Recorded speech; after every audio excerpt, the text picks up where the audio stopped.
this afternoon on this Thursday afternoon. Good afternoon to you. I'm Brother David Harrison here on the back porch. It is 3:30, after 3:30 already. So I'm usually here in the mornings, and it's early in the mornings, and the sun is not in the backyard then. But this is afternoon, and the sun is coming over here, the side of the porch coming over the house now, and so it's bright and shiny. A little bit brighter than what I'm used to. I got a frog in my throat today. I've had a problem talking all day long. I've had a problem with my throat. My voice is giving me a problem again. You know, I had surgeries a couple of years ago, and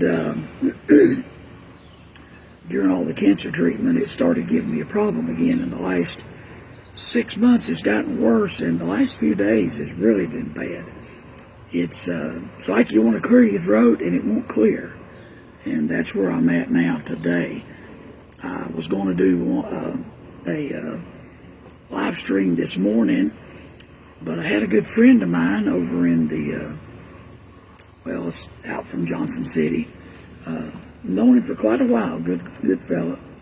And he's been wanting to learn the bass guitar. His wife plays several instruments, and he wanted to learn the bass guitar. And he called me, I don't know, it's been about a month or so ago, and we never could get together. Every time that he wanted to, I couldn't, and times I was free, he was busy working. So finally, last night he messaged me and said, can you get away for a little bit tomorrow, today, this morning? So I met him about 10 o'clock and spent about an hour and a half with him, showed him how to play the bass guitar, and got his first lesson in.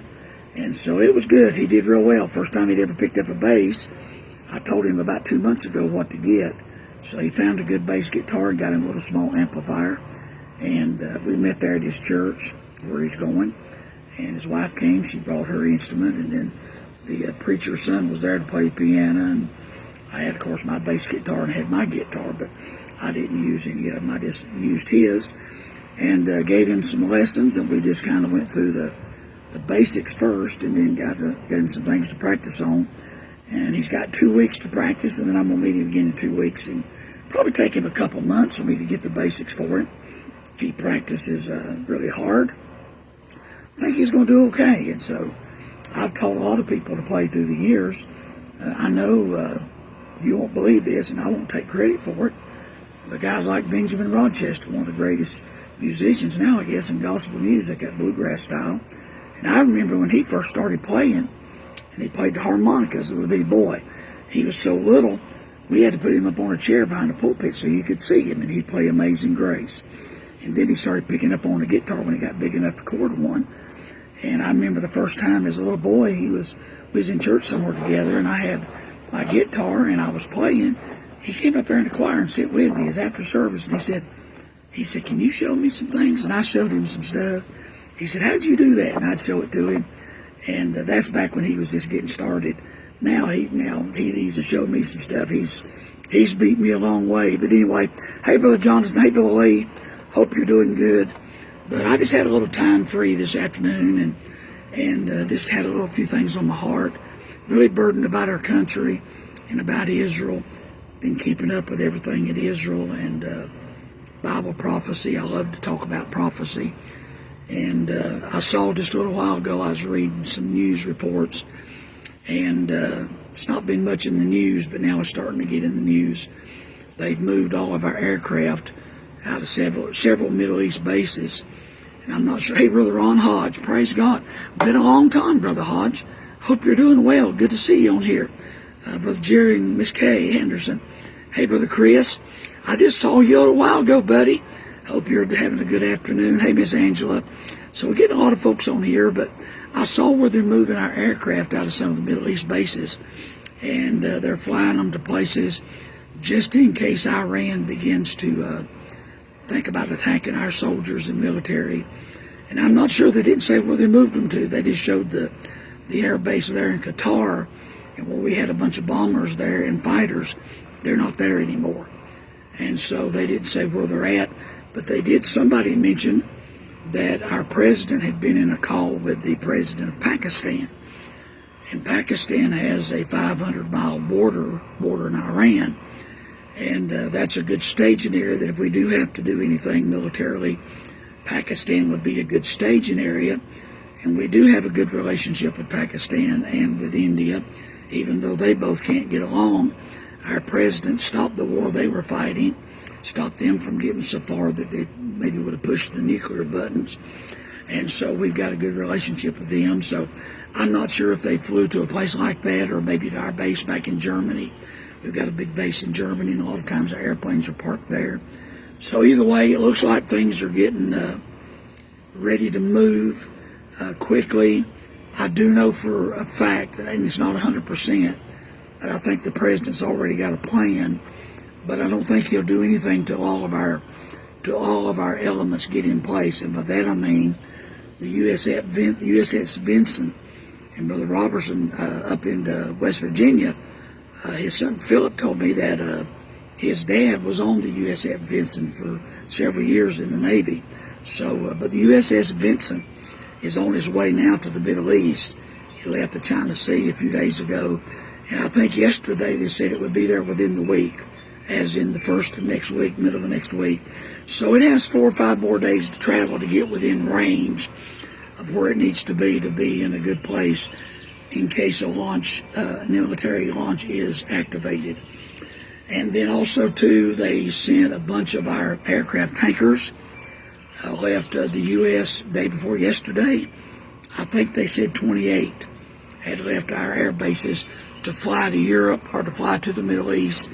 And then yesterday or this morning, they said that 12 of our Raptor planes, which is fighter jets, Raptors, had flown out of Langley, headed toward Europe, possibly on their way to a staging area for the Middle East. And we've got all the other assets. The USS Vincent has, I think, 5 other ships or more, 5 or more with them. 3 of them are destroyers. And sometimes there's a frigate and some other support groups. Hey, Miss Phyllis, hope you're doing well. So when you have an aircraft carrier, you may have as many as 12 or 15 ships along. You'll have destroyers, you'll have frigates, you'll have other smaller ships that are support groups that can move and manipulate faster than trying to move a big carrier, because a carrier is so huge. Until you've ever been on one, you can't imagine how big they are. Big enough that planes take off and land. And not just a few planes. You're talking about some of those carriers have multiple 30, 40, 50, 60 jets and helicopters. They keep them under decks, and they have some on the top deck and some down the lower decks. And as soon as they take off, some of the others are brought up from the elevator decks below, and they're put up on top to take off. And so those carriers can carry lots of aircraft, besides up to 5,000 troops. And so you have 2 carriers already there, I believe, and another aircraft carrier on its way, the Vincent, plus all of the other destroyers. And those destroyers have like the Patriot missiles and other defense as well as offensive weapons. And some of those now are activated, and they're shooting some of these missiles out of the sky in helping defend Israel. They said that Israel's defense system, some of their defense systems are getting low on the missiles they use, the Arid system and the Era and the David Sling and the Golden Dome. Some of those, they've shot a lot of missiles off trying to defend themselves in the last 5 days, 6 days.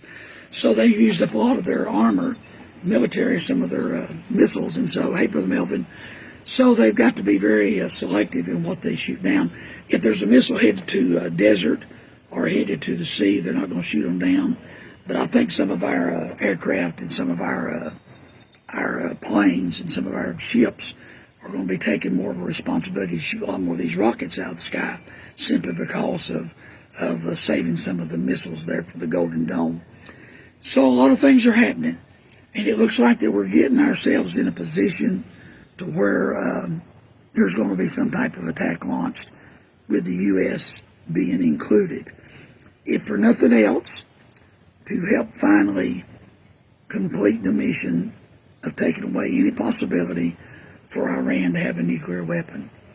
And there's hawks in our government that want to see us launch an attack and destroy the nuclear capabilities. And then there's a lot that don't want us to get into another war. Our president doesn't want to go into war, but he is definitely for sure not going into a forever war. So whatever he does is going to be hit your target and get the job done and get out of there. And so he'll defend Israel, but he doesn't want to stay there and fight a 10-year, 5-year, even a year war. Just a couple of days, maybe a week or two, and then wrap it up and get done. The biggest thing I'm concerned about, and I'm just talking today, this is not anything factual, it's just what I'm concerned about. That one nuclear site there at Fordo, that is the main nuclear site of the Iranians. They said that they were in weeks of making a nuclear bomb. So what I'm concerned about, since they're not hitting that place, and it's the one that's under the mountain, that's at least 300 feet in the ground. So to be able to get to that, they're not sure our bunker busters can do it. I believe they can. But the way they would do that is our B-2 Spirit bombers is the only one that's set up to do that. They carry two 30,000-pound bunker buster bombs. Say that fast 5 times. Bunker buster bombs. And so the first one will be launched to basically create a hole in the ground, like a tunnel, down to where the nuclear facility is. And then immediately after the first one is launched and hit, the second one will be launched in that hole so it could go further into the ground and penetrate farther and then explode next to the nuclear facility. It'd take at least 2 bombs, and it may take 2 planes with 3 or 4 bombs. But either way, they believe that the bunker busters can do that, but there's always the possibility that they don't fully take out its capabilities. But if they don't, then within a matter of months or years, then Iran will be right back where they are now. But what I'm concerned about, and this is what I'm praying that God will give our president wisdom, not to wait too long, that Israel wouldn't wait too long before they make an attempt to attack that place, if there's a possibility they can do something to do some damage. Because while we're waiting, if they have the capability to make a nuclear bomb, and it don't have to be complete, it don't have to be a perfect nuclear bomb, it can be a dirty bomb. But if it's nuclear capable, if they can make it within weeks, then every day that passes by gives them the time in that Fordo, the one there that's not been hit yet, gives them time to put together some type of nuclear warhead that can go on a missile that can be launched. And even if it's not a perfect nuclear bomb, to launch anything nuclear on one of their intercontinental ballistic missiles or one of their long-range missiles going into Israel, Tel Aviv, or Jerusalem, or one of the intercontinental ballistic missiles going to Florida or Washington or New York, could do enough damage. Any nuclear bomb could do enough damage that we would be years in cleaning up the mess, and could affect not just thousands. It may not kill maybe thousands, but it would affect possibly millions, depending on where it hit, with the nuclear aftermath of having a nuclear fallout. So I'm just praying that God gives our president and our generals wisdom not to wait too long. That if there's no way to get rid of that place but for us to get involved, let's do it. And I'm tired of hearing Congress talk about the president can't do it unless Congress, votes on it. Our presidents in the past have made a lot of decisions to go into a war type activity without the backing of the Congress. The president is the chief. He is the head of the army. He is our commander in chief. He has the ability. Yeah, I'm going to Miss Phyllis. I'm going to play one before I hang up here. He is our commander in chief. He has the ability to make those decisions. And obviously, if we go to the Congress and get them to vote on it, then the whole world's going to know we're fixing to go to war. So I don't think our president has to have the approval of Congress. It'd be good if the ones like the ones that have been given clearance, if he meets with the heads of the Congress and the Senate and all of his cabinet and the Pentagon, If they say, President, now's the time, if he makes a decision, he ought to let them know. And I think Congress and the intelligence, the committees that are intelligence and over our military, they should be informed what he's fixing to do. But there should be no publicized vote that would inform our enemy of what we're fixing to do. They ask the president, have you made a decision? And he says, I will make the decision to the last minute. I believe he's made the decision. I believe he has the plan. But I think he's waiting to give every chance he can to see how much that Israel can get done, but not go too long for Iran to get something that would be something we would regret in the form of like a dirty nuclear bomb. So if you've ever prayed, and I posted several things on Facebook this morning and last night, if you ever prayed for our president, whether you like him or not, I'm not talking politics here. Forget about the Democrat, Republican, Independent. Just forget that. Ditch that stuff for a few minutes and listen to this old preacher. Whether you agree with him or voted for him or like him or not, he's the commander-in-chief, and he was voted in by a majority. And out of the 3,200 counties, districts in our country, about 85% of those counties voted for him. And so you need to say, God, give our president wisdom, and whatever he decides, if he lets the cabinet know and they decide, and the men at the Pentagon and the chief of staff, and then those that are on the intelligence committees, if they're informed and they're all in agreement that yes, now's the time, then pray for him to have wisdom. I wouldn't want to be in his place. And I don't think there's a person listening to me today, I don't think there's a person on the internet right now that would want the position of sitting in the White House Oval Office. Hey, Brother Stoney, hope you're doing well down in Albemarle. Tell my brother when you see him, tell him I said hello and give him a love to your church. I don't think any of us preachers, Brother Ron, Brother Stoney, any of us preachers, I don't think one of us want to be in that position to make the decision to send our men and women. Can you imagine having to make the decision to send one of our pilots, that pilot's one of those B-2 Spirit bombers, and say, okay, now's the time, and to have the commander-in-chief say to these bombers, guys, be safe, Godspeed, but let's get the job done. Would you want to be the one to send somebody behind the enemy lines to go into Iran with 60,000 pounds of bombs to blow up a nuclear place, a nuclear facility? Would you want to be given that responsibility? I don't. I wouldn't take that. There's not enough money in this world to pay me to make the decision to do that. So instead of griping and complaining and belly aching, why don't you just say, Lord, give our president and our leaders wisdom? Because it's a command of Scripture. 1 Timothy 2:1. But first of all, supplication, prayers, intercession, giving of thanks, be made for all men, for kings, and for all those in authority. That means our president. That means his staff. That means our congressmen, our senators. That means our governors. That means our sheriffs. That means anybody in civil service. All those in authority. That's even that state trooper that you see that you're going 75 miles an hour right now in a 55 and the blue lights come on. He's an authority. Pray for him. Quit this griping and complaining. Instead, pray for God to protect Israel, for God to protect our soldiers and our military, and for God to give our president wisdom. We are in the last days, beloved. If you don't believe that, you need to open up your eyes. I did this on Ezekiel 38 and 39 Monday on my podcast. And then yesterday, I did the podcast on the ashes of the red heifer. And my son has been there. He's seen those red heifers that are there. It looks like they're going to meet the qualifications.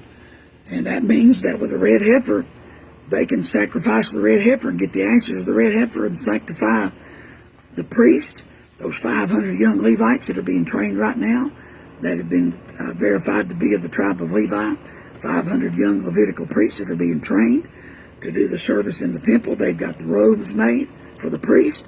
They've got the large menorah that's going to go in the new temple. They've got some of the vessels and the furniture that are going to the new temple, the third temple. Those things are ready. Word is that they know where the Ark of the Covenant is. Brother Ron, I know you've heard that. I believe they know where it is, but they're not going to bring it out until till the time is ready, because it's such a valuable, priceless piece of furniture, so holy and so sacred. The wrong person get a hold of that, and so it's not time yet. But before they can ever worship and offer up any sacrifice, before those priests can ever go into the temple, they've got to sanctify it, and that requires the ashes of a red heifer. And there's not been a red heifer slain in the last 2,000 years. Since the destruction of the temple in 70 A.D., there's been no red heifer slain. The last one was slain. There were 9 slain from the time of Ezra. There was 9 from the time of Moses. From the time of Moses, he slew the first one. Then Ezra, and then from Ezra to 70 A.D., from Moses to 70 A.D., there was only 9 red heifers that were slain, mentioned in the Bible. And the history of the rabbis and the priesthood of the rabbis and the teachers and philosophers of the Jewish faith, the Judaistic faith, the one from back in the 12th century said that he believed the 10th red heifer that would be slain by the Messiah. I don't believe that, because that would mean it wouldn't happen until Messiah came to set up his kingdom in the millennium. But there'll have to be a red heifer slain to sanctify the temple, and the temple will be completed before the middle of the trib. So there will be another red heifer slain, but there's not been any slain in 2,000 years, because there's not been a temple in 2,000 years. But now with the red heifers in Israel, and there's more than one, they've got several. They can't be no more than 2 hairs that are any color but red, the brownish red they require. The hoofs have to be a reddish brown. There could be no blemish. They have to be between 2 to 3 years of age, preferably 3. They have to be a heifer, never had any calves, never had a yoke put on its back, and they have to be perfect in every way. And once they are approved, then they can sacrifice that and take the ashes of the red heifer. The blood was sprinkled on the tabernacle, and then the ashes was mixed with hyssop, cedar wood, and it was mixed and made a water of separation for purification.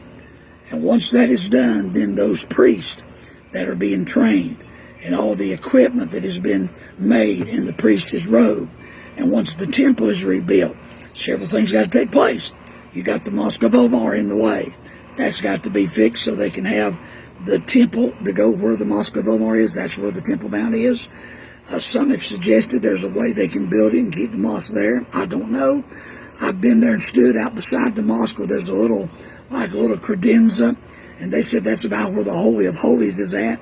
I don't know. I've seen maps and I've seen plans, but I do know that on that Temple Mount is where the third temple has to go. So maybe in this war with Iran, maybe there'll be a missile land in Jerusalem, and maybe it'll destroy the Mosque of Omar. Maybe there'll be some type of agreement made between the Jews, like's been made in Qatar. In Qatar, they've got a Jewish synagogue, they've got a Catholic church, and they've got a Muslim mosque, all built on the same property. In the world of religions, the 3 great religions of the world, stands in Qatar, or is it the Arab Emirates? And there it is, 3 churches together: Islam, Christianity, although I don't recognize Catholicism as being true Christians, but Catholicism representing Christianity, so-called, and then Islam, and then the Jewish synagogue, all on one piece of property. So maybe there'll be some type of peace, a peace treaty, and maybe when the Antichrist is revealed, he signs a peace treaty. Maybe that's when it'll be built, and they'll be allowed then to rebuild the temple. But I do know that everything is ready because they have the red heifer now. So a lot of things are happening, and we are so close. We are so close. And so, if they leave the courtyard out, they could build the temple. Yes, that's what I heard, Ron. And so you and I are on the same page. So there's a lot of possibilities, but I do know this, and I don't have to second guess this. I do know the coming of the Lord is near. And if you've ever thought about getting ready, you better get ready now.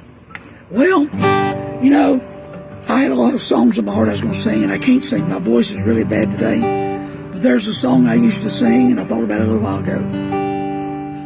And in spite of the cancer, in spite of the back problems, in spite of the vocal problems, in spite of all the difficulties, I can also say in all the years I've been saved, it's gotten sweeter now than it was then. Sweeter gets the journey every day. Serving Jesus really pays. I get happy in a heavenly way. Sweeter gets the journey every day. Some folks seek and never find happiness and peace of mind. I found peace within my heart. Since with the Savior I made my start. Up to that heavenly shore we'll live forevermore. Never have a trouble, never have a care. Everything's gonna be happiness there. Sweeter gets the journey every day. Serving Jesus really pays. I get happy in a heavenly way, 'cause sweeter gets the journey every day.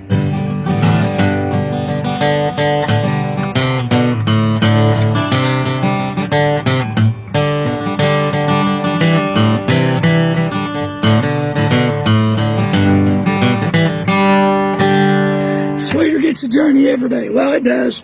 Hope you have a good afternoon. Just want to come by just for a few minutes, say howdy, give you a couple ideas. I'm ready to go. Hope the Lord comes today. If He comes today, I'll see you up above the treetop somewhere. Lord willing, tomorrow night.